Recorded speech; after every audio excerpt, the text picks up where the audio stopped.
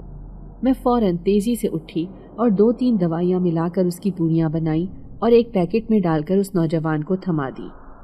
وہ اس دوران گاہے بگاہے مجھے دیکھ رہا تھا اور اس کا یوں دیکھنا مجھے بار بار محسوس ہو رہا تھا۔ اسے دوا دینے کے بعد ابا نے سارا طریقہ کار سمجھا دیا اور پھر مجھے کہنے لگے کہ جا کر قہوہ بنا لو، بیٹے کو اس حالت میں رخصت نہیں کرنا۔ ابا کے کہنے پر میں فوراً اٹھ کھڑی ہوئی اور اندر باورچی خانے میں چلی آئی۔ نہ جانے کیوں میرا دل تیز تیز دھڑک رہا تھا اور اس وقت ایسا لگ رہا تھا جیسے دھڑکنوں کا شور کان میں گونج رہا ہے۔ اس نوجوان کو دیکھ کر میری دھڑکنیں اسی طرح بے ترتیب ہوئی پڑی تھی اور میں خوش دلی سے اسے سوچ سوچ کر مسکرا رہی تھی۔ جلدی سے قہوہ بنایا اور 2 پیالیوں میں ڈال کر ابا کے پاس لے آئی۔ ابا نے ایک پیالی اٹھا کر اسی لڑکے کو پکڑائی اور کہنے لگے، لو شہروز میاں، قہوہ پیو۔ ابا کے یوں کہنے پر میں نے چونک کر ایک دم ہی اس کی طرف دیکھا تو وہ پہلے سے ہی میری طرف دیکھ رہا تھا۔ مجھے ابھی معلوم ہوا تھا کہ اس کا نام شہروز ہے۔ کتنا پیارا نام ہے۔ میں نے زیر لب اس کا نام دہرایا اور اپنا سر نیچے کی طرف جھکا لیا۔ ابا اور وہ بیٹھ کر قہوہ پیتے ہوئے گپ شپ کرنے لگے۔ ابا کی باتوں سے ہی مجھے اندازہ ہوا کہ وہ یہاں پر سیاح ہے اور پنجاب کے کسی شہر سے یہاں پر گھومنے پھرنے کے لیے آیا ہوا ہے۔ وہ اپنے دوستوں کے ساتھ تھا، لیکن جب ان کا ایکسیڈنٹ ہوا تو اس کے دوست اس سے آگے نکل گئے۔ انہیں اس کے بارے میں کچھ معلوم نہیں ہو سکا، جبکہ وہ یہاں پر مقامی لوگوں کی مدد کی وجہ سے آیا تھا اور اب وہ یہیں پر کسی کے گھر میں رہ کر یہ دن گزار رہا تھا۔ ابا کو اس کے بارے میں جان کر بہت افسوس ہوا اور وہ کہنے لگے کہ اپنے گھر والوں کو اس بارے میں مت بتانا، وہ پریشان ہوتے رہیں گے۔ لیکن شہروز کہنے لگا، میں انہیں بتا چکا ہوں۔ کل جب یہاں سے گیا تھا تو گھر میں بار بار فون آ رہے تھے اور پھر جب میں نے انہیں اپنی اس حالت کے بارے میں بتایا تو وہ پریشان ہو گئے تھے۔ ان کا کہنا تھا کہ مجھے فوری طور پر واپس آنا چاہیے، لیکن میں کیا کرتا؟ میری حالت اس طرح کی نہیں تھی کہ میں ابھی سفر کر سکتا۔ ابھی بھی آپ کی طرف بہت مشکل سے آیا ہوں۔ مجھ سے تو 2 قدم چلنا بھی محال ہو رہا ہے۔ ذرا سا چلتا ہوں تو سانس چڑھ جاتا ہے اور ٹانگ درد دے ویسے ہی طبیعت بے چین کی ہوئی ہے۔ شہروز نے تفصیل سے اپنی طبیعت کے بارے میں آگاہ کیا تو ابا سر ہلانے لگے۔ اتنی دیر میں وہ قہوہ ختم کر کے پیالی ابا کو پکڑا کر اٹھ کھڑا ہوا اور کہنے لگا، میں اب چلتا ہوں حکیم صاحب، یہ دوا کھا کر دیکھتا ہوں، اگر 2 دن میں فرق پڑ گیا تو ٹھیک ہے، ورنہ پھر دوبارہ آپ کو زحمت دوں گا۔ ابا نے سر ہلا دیا اور کہنے لگے، اب تمہیں آنے کی ضرورت نہیں پڑے گی، اس دوا سے تمہیں آرام آ جائے گا۔ ابا نے اسے دعا دیتے ہوئے رخصت کیا اور اس کے جانے کے بعد بھی اس کی تعریف کرتے رہے۔ ابا کا کہنا تھا کہ یہ بہت اچھا لڑکا ہے، آج کل کے نوجوانوں کی طرح نہ تو اس میں شوخی اور شرارت ہے اور نہ ہی بد تہذیبی ہے، بلکہ سمجھدار اور سنجیدہ مزاج ہے۔ ابا کی اس کی تعریف کرنے پر میں خاموشی سے سنتی رہی، تاہم نگاہوں میں اس کا چہرہ سجا ہوا تھا۔ نہ جانے میں کیوں اس کو اتنا سوچنے لگی تھی، کیوں اس کے بارے میں میرے دل میں اتنے خیال آ رہے تھے، آخر کیا وجہ تھی؟ میں جیسے اپنی اس کیفیت سے خود ہی گھبرا رہی تھی اور اس بات کو ماننے سے انکاری ہو رہی تھی کہ مجھے اس سے محبت ہو گئی ہے۔ بار بار ذہن میں اسی کا خیال آ رہا تھا۔ یہی وجہ تھی کہ اس کے بارے میں سوچتے سوچتے میں اس کے بارے میں کافی کچھ جان گئی تھی۔ آج کے دن ویسے تو مطب میں نہیں آیا تھا کیونکہ اس کے پاس آج کی دوا موجود تھی، لیکن پھر بھی نہ جانے کیوں مجھے بار بار اسی کا خیال آ رہا تھا کہ شاید وہ چلا ہی آئے۔ میری نظریں دروازے کی دہلیز پر ہی تھی، لیکن اس نے نہیں آنا تھا اور وہ نہیں آیا۔ شام تک میں مایوس ہو چکی تھی اور چہرہ اتر گیا تھا۔ ابا سے طبیعت خرابی کا کہہ کر میں اندر کمرے میں آ کر لیٹ گئی اور پھر خیالوں ہی خیالوں میں اس سے لڑنے لگی تھی۔ آخر کیوں نہیں آئے تم؟ تمہیں آنا چاہیے تھا۔ تمہیں معلوم نہیں کہ میں تمہارا انتظار کر رہی تھی؟ میں خیال ہی خیال میں اس کے ساتھ لڑ رہی تھی اور پھر نہ جانے میں کب نیند کی وادی میں اتر گئی، مجھے کچھ پتہ نہیں چلا۔ ابا بھی نہ جانے کس وقت گھر آئے، کس وقت انہوں نے نماز ادا کی اور کھانا کھایا، مجھے پھر کچھ ہوش نہ رہی۔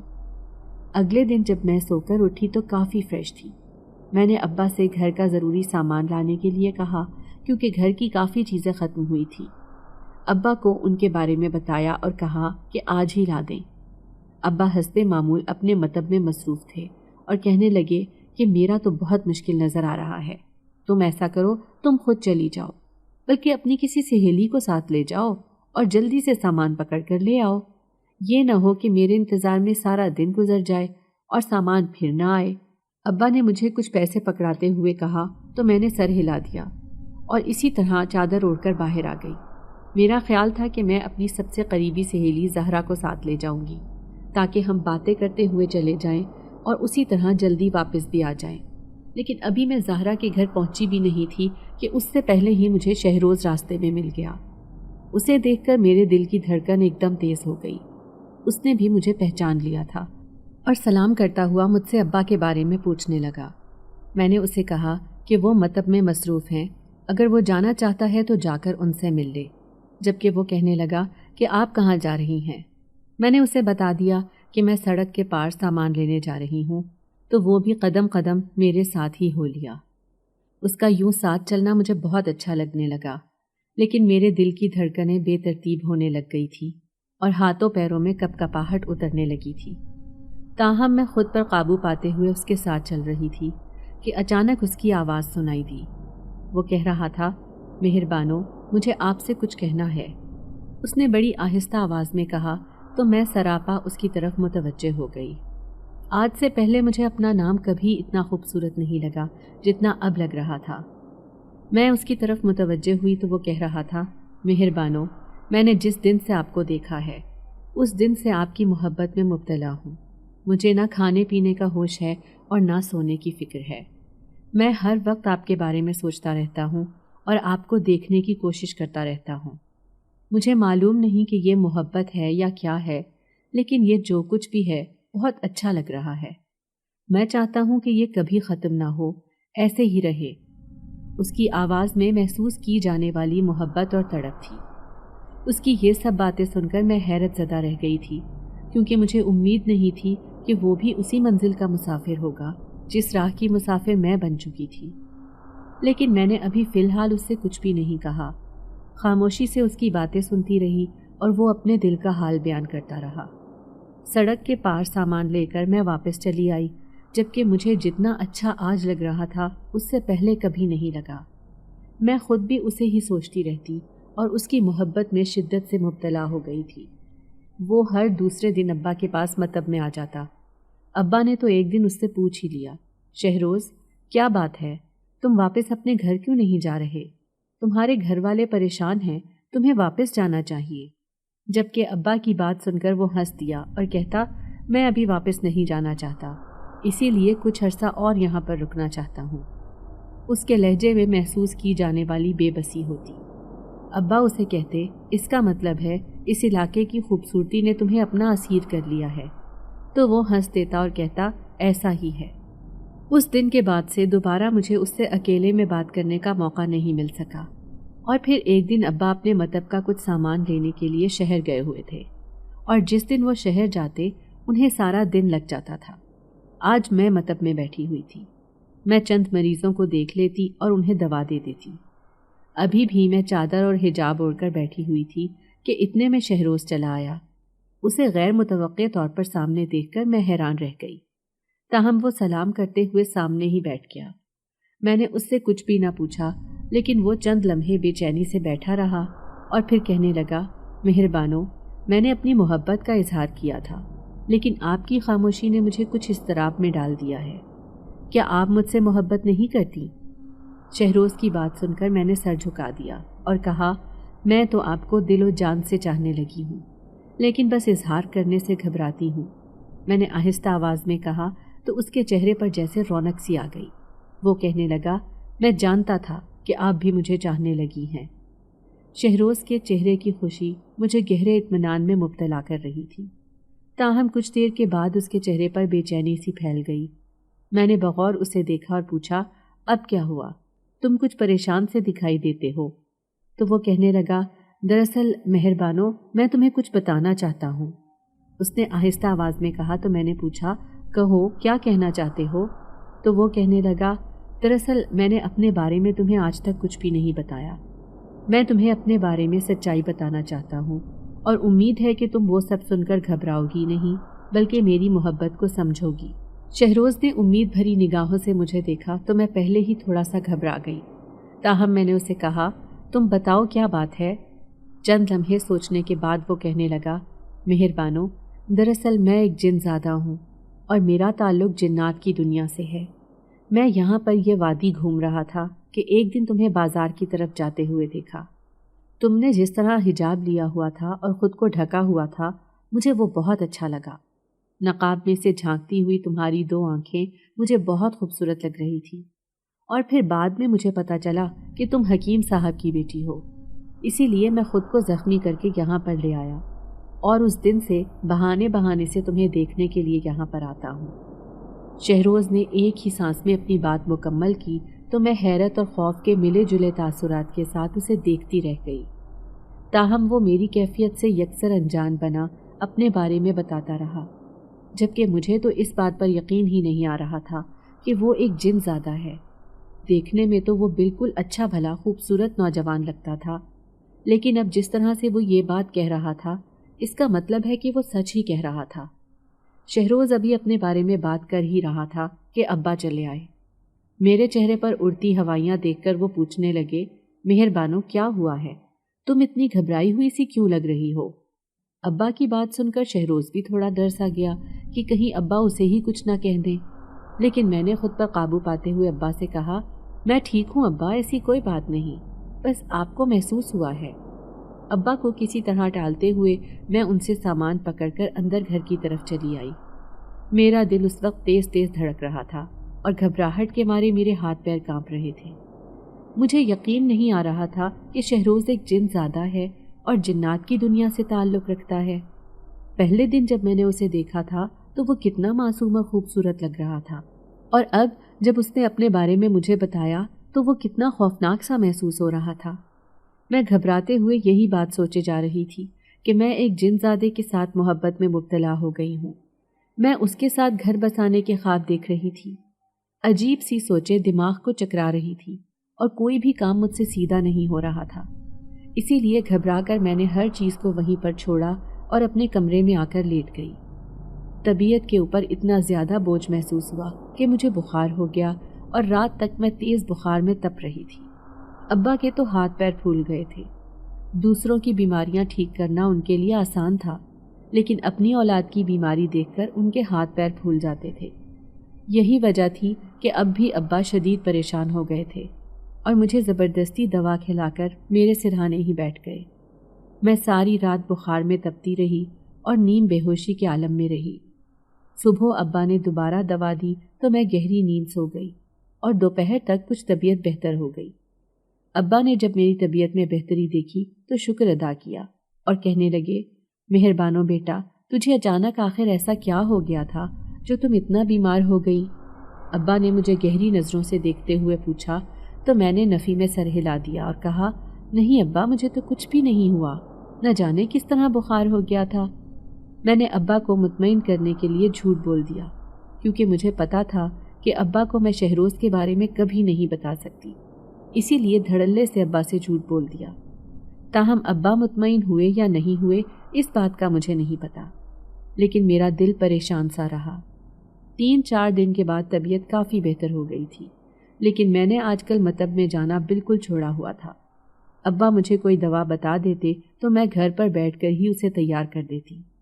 میں ابا کے پاس مطب جا کر نہیں بیٹھتی تھی، نہ جانے کیا بات تھی، میرا دل اچاٹ ہو گیا تھا، اسی لیے میں اب وہاں پر نہیں جاتی تھی۔ شہروز کو دیکھے ہوئے مجھے بہت دن گزر چکے تھے، حالانکہ میرا بہت دل چاہ رہا تھا کہ میں اسے دیکھوں، لیکن پھر اس کے ساتھ کی گئی آخری ملاقات جب یاد آتی تو میں خاموش ہو جاتی تھی اور اس کا نام بھی نہ لیتی۔ ابا میری یہ حالت دیکھ کر پریشان سے تھے۔ وہ بار بار مجھے ایک ہی بات کہتے کہ اگر تمہیں کوئی پریشانی ہے تو مجھے بتاؤ، میں تمہارا باپ ہوں، اس پریشانی کو دور کروں گا۔ لیکن ابا کو میں کیسے شہروز کے بارے میں بتا دیتی؟ انہی دنوں میں موسم بدلنے والا ہو گیا تھا اور میں آج کل گھر پر بڑی ہی بے دلی سے بیٹھی رہتی تھی کہ ایک دن میری سہیلی گلالئی چلی آئی۔ گلالئی اور میں بچپن کی دوستیں تھیں اور ہم دونوں ایک ہی اسکول میں پڑھے تھے، لیکن اب جب سے ہم جوان ہوئے تھے اور میں مطب بیٹھنے لگی تھی تو بہت کم ایک دوسرے کی طرف آنا جانا رہ گیا تھا، بس کبھی کبھار ہی ملنا ملانا ہوتا تھا۔ اور آج جب گلالئی آئی تو میں بہت خوش ہوئی اور خوشی کے مارے اس سے لپٹ گئی۔ وہ بھی اتنے دنوں بعد مجھے دیکھ کر حیران تھی اور کہنے لگی، مہر بانو، تم نے یہ اپنی کیا حالت بنائی ہوئی ہے؟ کتنی کمزور اور بیمار لگ رہی ہو، کیا ہوا ہے؟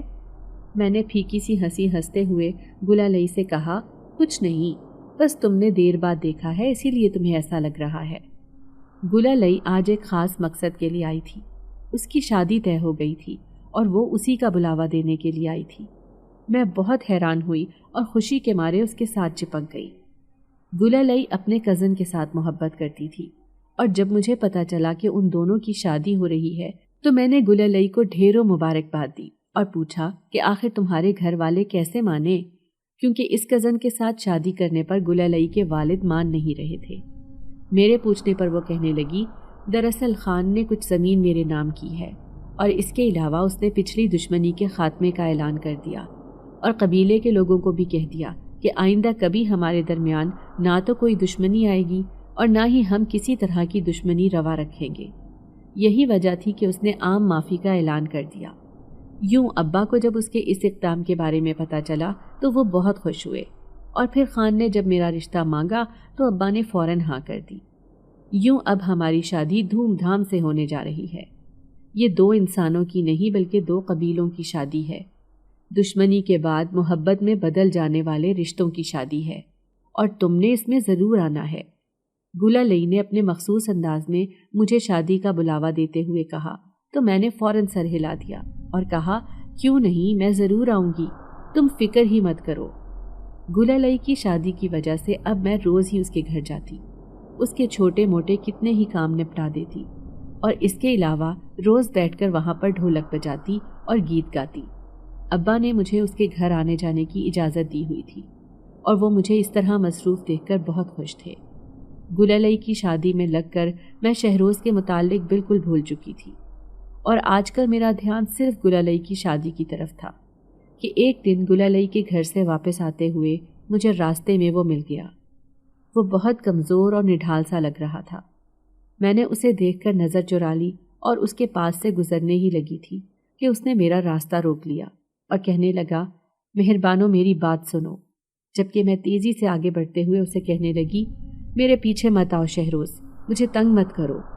میں نے سختی سے اسے کہا، لیکن وہ کہنے لگا کہ تم مجھے اتنی بڑی سزا نہیں دے سکتی، میں کس طرح تمہارے بغیر رہوں گا؟ تم نے ایک لمحے کے لیے بھی یہ سوچا ہے؟ جبکہ میں اسی طرح تیزی سے آگے بڑھ رہی تھی اور وہ میرے ساتھ ساتھ چل رہا تھا۔ میں نے اسے غصے میں آ کر کہا کہ تم جہاں مرضی جاؤ، جو مرضی کرو، لیکن میرے راستے میں بالکل مت آؤ۔ یہ کہہ کر میں وہاں سے تیزی سے چلتے ہوئے اپنے گھر تک آ گئی۔ میرا سانس پھول چکا تھا اور دل تیز تیز دھڑک رہا تھا۔ اپنے کمرے میں آ کر میں پھوٹ پھوٹ کر رونے لگی۔ کتنی مشکل سے میں نے خود کو سنبھالا تھا اور اب پھر شہروز کے ایک دم میرے سامنے آ جانے پر دوبارہ سے میرے وہ زخم ہرے ہو گئے۔ میں نے سوچ لیا تھا کہ مجھے شہروز سے کوئی بھی رابطہ نہیں رکھنا، نہ ہی کوئی نیا رشتہ بنانا ہے۔ گلالئی کی شادی کی تقریبات بڑے اچھے طریقے سے انجام پائیں اور سارے گاؤں نے اس کی شادی میں بہت مزہ کیا۔ یہ شادی کافی دنوں تک یاد رہ جانے والی تھی۔ گلالئی کی شادی کی مصروفیات ختم ہوئیں تو میں پھر جیسے گھر کی ہو کر رہ گئی۔ اب میرا مطب جانے کو بالکل دل نہیں کرتا تھا۔ میں گھر کے کام کرتی رہتی یا پھر اپنے کمرے میں پڑی رہتی۔ ابا اکثر میرے پاس آ کر بیٹھ جاتے اور میرے بالوں میں ہاتھ پھیرتے ہوئے کہتے، مجھے بتاؤ مہربانو، اگر تمہارے دل میں کوئی بات ہے تو میں وعدہ کرتا ہوں میں تمہاری وہ بات ضرور مانوں گا، لیکن تم ایک بار مجھے بتاؤ تو صحیح۔ ابا محبت اور لگاوٹ سے پوچھتے تو میں نہ میں سر ہلا دیتی اور یہی کہتی کہ ایسی کوئی بات نہیں ہے۔ ابا آپ پریشان مت ہوں، لیکن ان کا چہرہ یہ بتاتا تھا کہ انہیں میری کسی بات پر یقین نہیں ہے۔ اور گلالئی کی شادی کے 1 مہینے بعد ابا ایک دن مجھے کہنے لگے، مہربانو میں نے تمہارا رشتہ طے کر دیا ہے، میں جلد ہی تمہارا نکاح کر دوں گا۔ ابا نے اچانک یہ بات کی تو میں ان کی طرف دیکھتی ہی رہ گئی۔ مجھے یقین نہیں آ رہا تھا کہ ابا میری زندگی کا فیصلہ مجھ سے پوچھے بغیر کریں گے۔ اسی وجہ سے میں خاموش رہی اور کوئی سوال نہیں کیا، جبکہ ابا اس بات کے منتظر تھے کہ شاید میں ان سے لڑکے کے بارے میں پوچھوں گی، لیکن میں نے تو سب کچھ ابا کے اوپر چھوڑ دیا۔ اب اگر وہ شہروز نہیں ہے تو پھر جو بھی ہو اس سے کیا فرق پڑتا ہے۔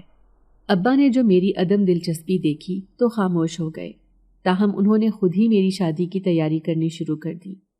وہ روز بازار چلے جاتے اور کچھ نہ کچھ میرے لیے لے کر آتے، جسے بڑی محبت اور شوق سے مجھے دکھاتے اور میں چپ چاپ دیکھ کر ویسے ہی رکھ دیتی، جبکہ ابا کو یہ امید نہیں تھی کہ میں اس طرح کا رد عمل دوں گی۔ کچھ دن تو ابا نے برداشت کیا، لیکن پھر ایک دن وہ جیسے غصے میں پھٹ پڑے اور کہنے لگے، آخر تمہارے ساتھ مسئلہ کیا ہے؟ میں کتنی بار پوچھ چکا ہوں کیا پریشانی ہے، لیکن تم نہیں بتاتی، جبکہ یہ بھی ہو سکتا ہے کہ میں پہلے سے ہی اس کے بارے میں کچھ نہ کچھ جانتا ہوں، لیکن تمہارے منہ سے سننا چاہتا ہوں۔ ابا کے اس طرح کہنے پر میں ان کی طرف دیکھتی رہ گئی، تاہم اس کے بعد ابا بھی وہاں نہیں رکے اور چلے گئے، جبکہ مجھے ابا کے لیے بہت دکھ محسوس ہو رہا تھا، کیونکہ انہوں نے اپنے طور پر بہت پوچھنے کی کوشش کی تھی، لیکن میں ہی انہیں بتا نہیں پائی، اور اب جب کہ انہوں نے میرا رشتہ بھی طے کر دیا ہے اور جلد ہی میری شادی ہے، میں انہیں کیسے شہروز کے بارے میں بتا دیتی۔ جیسے جیسے میری شادی کے دن قریب آ رہے تھے، ویسے ویسے مجھے شہروز کا خیال آتا جا رہا تھا اور مجھ پر گھبراہٹ طاری ہوتی جا رہی تھی۔ میں چاہتی تھی کہ میں ایک بار اسے دیکھ لوں، اس سے مل لوں، پھر نہ جانے زندگی میں یہ ممکن ہو پائے یا نہیں، لیکن ان دنوں میں وہ بے حد مصروف تھا یا میرے سامنے آنے سے کترا رہا تھا۔ یہی وجہ تھی کہ ہمارا رابطہ نہیں ہو سکا اور ہم ایک دوسرے سے مل نہیں سکے۔ اسی دوران میری شادی کا دن آن پہنچا۔ جب میرا نکاح ہو رہا تھا تو نام سن کر میں چونکی ضرور تھی، لیکن پھر یہی سوچا کہ شاید وہ یہاں پر مہمان ہو۔ نکاح کے بعد جلد ہی رخصتی ہو گئی اور میں رخصت ہو کر دلہن کے کمرے میں چلی آئی۔ بیڈ پر بیٹھ کر میں اپنے دلہا کا انتظار کر رہی تھی جو ابھی تک آیا نہیں تھا کہ اتنے میں دروازے پر کھٹکا ہوا اور دلہا اندر چلا آیا۔ میں تھوڑا سمٹ سی گئی تھی، تاہم وہ میرے قریب آ کر بیٹھا اور کہنے لگا، لو پھر محبت کی جیت ہو گئی۔ اس نے یہ کہا تو میں نے ایک دم سر اٹھا کر اس کی طرف دیکھا اور پھر مجھ پر حیرتوں کے پہاڑ ٹوٹ پڑے۔ وہ کوئی اور نہیں بلکہ شہروز ہی تھا۔ میں نے نکاح کے وقت شہروز کا نام ہی سنا تھا، لیکن پھر یہی سوچا کہ شاید مجھے ہی غلط فہمی ہوئی ہے، لیکن اب اسے روبرو بیٹھا دیکھ کر میں حیران رہ گئی اور میری حیرت کو دیکھ کر وہ ہنستا چلا گیا۔ اور پھر شہروز کی زبانی ہی مجھے سب کچھ معلوم ہو گیا۔ اس نے کہا کہ جس دن مجھے بخار ہوا تھا اور میں نیند بے ہوشی کی کیفیت میں تھی، تب ابا میرے سرہانے بیٹھے ہوئے تھے اور میں نیند میں بار بار شہروز کا نام لے رہی تھی۔ ابا کو بھی اندازہ ہو گیا تھا کہ ہو نہ ہو دال میں کچھ کالا ضرور ہے، اور پھر انہوں نے اپنے طور پر ہم دونوں کو دیکھا اور باتوں باتوں میں پوچھنے کی کوشش کی، لیکن ہم دونوں میں سے کسی نے بھی انہیں صحیح سے کچھ نہیں بتایا۔ اور پھر ایک دن ابا کو غصہ آ گیا اور انہوں نے پھر شہروز کو پاس بٹھا کر اس سے سب کچھ جاننا چاہا۔ شہروز پہلے ہی اپنے دل پر بوجھ لیے پھر رہا تھا، اسے ہر حال میں میرا ساتھ چاہیے تھا، اسی لیے اس نے ابا کے سامنے اپنا دل کھول کر رکھ دیا۔ ابا نے خاموشی سے شہروز کی بات سنی اور اس سے پوچھا کہ میرے انکار کی وجہ کیا ہے۔ شہروز نے ڈرتے جھجکتے ہوئے وہ وجہ بھی بتا دی۔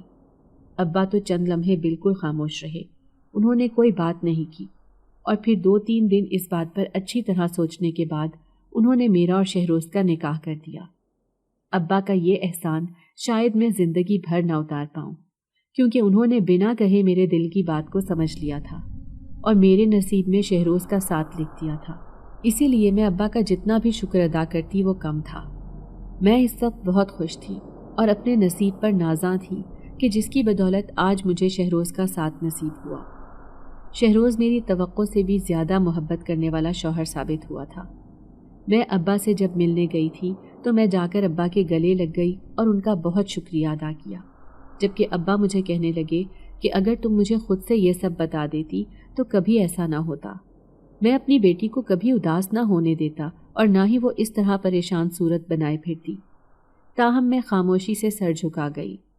سچ تو یہ تھا کہ یہ سب اسی طرح ہی ہونا تھا، اسی طرح ہی طے تھا۔ شہروز اور میرا ساتھ قسمت میں لکھا ہوا تھا اور ہم مل گئے۔ اب کیسے ملے، کس نے ملایا، یہ باتیں تو ثانوی حیثیت رکھتی ہیں۔ تو اتنا ضرور تھا کہ ہم بے حد خوش تھے اور ابا ہم دونوں کو ساتھ دیکھ کر خوش تھے۔ میں اور شہروز ابا کے پاس ہی رہتے ہیں اور میں ابا کے ساتھ اسی طرح مطب میں بیٹھ جاتی ہوں جبکہ شہروز اپنا کام کرتا ہے۔ ہمارے گھر میں سکون ہے، کوئی جھگڑا اور لڑائی نہیں ہے، جبکہ ہم دونوں کو ایک ساتھ دیکھ کر ابا جیتے ہیں۔ میں نے کبھی زندگی میں یہ سوچا بھی نہیں تھا کہ مجھے محبت ہو جائے گی اور پھر محبت ہونے کے بعد یوں ہم ایک دوسرے کو ملیں گے۔ شہروز کے ساتھ میں نے محبت تو کر لی تھی، لیکن وہ ایک جن زادہ تھا۔ اسی وجہ سے میرا یہی ماننا تھا کہ اب وہ کبھی میرا نہیں ہو سکے گا، لیکن ابا نے وہ بھی کر دکھایا۔ میری محبت کے آگے انہیں شہروز کا جن زاد ہونا بھی برا نہیں لگ رہا تھا، اسی لیے انہوں نے شہروز کے ساتھ میری شادی طے کر دی۔ جبکہ شہروز، جو ایک جن زاد ہونے کے باوجود مجھ سے محبت میں مبتلا ہو گیا اور میرے ساتھ کے خواب دیکھنے لگا، اسے بھی کبھی اس بات کی امید نہیں تھی کہ ابا یوں اچانک مان جائیں گے اور ہم دونوں کو ایک کر دیں گے، لیکن ابا نے یہ کر دکھایا تھا اور ہم دونوں ہی ابا کے بہت شکر گزار تھے۔ ابا ہمیں ایک ساتھ دیکھ کر بہت خوش ہوتے ہیں اور میں شہروز کے ساتھ خوشگوار زندگی گزار رہی ہوں۔ وہ میرا بہت خیال رکھتا ہے اور اب تو ہمارا ایک بیٹا بھی تھا جو سارا دن ابا کے ساتھ کھیلتا رہتا۔ زندگی اتنی خوبصورت اور مکمل ہو جائے گی میں نے کبھی سوچا بھی نہیں تھا۔